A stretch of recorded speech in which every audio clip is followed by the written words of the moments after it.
Čau! Kaspars, Una, pieredzējuši ceļotāji. Šodien runāsim par Indiju. Indijā mēs esam bijuši daudzkārt, kopā pavadot aptuveni 1 gadu, un šajā video 45 minūšu laikā pastāstīsim par mūsuprāt svarīgāko, kas tev ir jāzina, braucot uz Indiju. Kā sagatavoties ceļojumam uz Indiju? Tas ir tas, ko mēs tev gribam nodot ar šo video, lai tev ir vieglāk domāt, kā vispār domāt par ceļojumu uz Indiju. Indija ir milzīga valsts, vietu daudz, cilvēki biedē par Indiju. Visiem gribas pateikt, kas tu traks uz Indiju, tas ir briesmīgi, tas ir traki. Mūsuprāt, nav traki.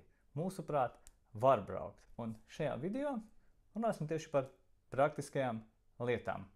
Par 4 galvenajām lietām. Kā doties uz Indiju patstāvīgi, par biļetēm runāsim, par vīzām, par sezonām.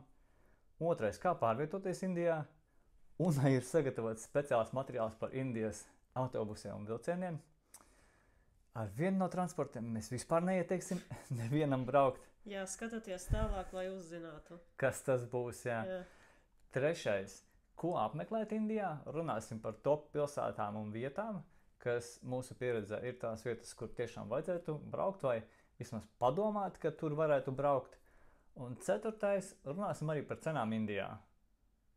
Cik kas maksā?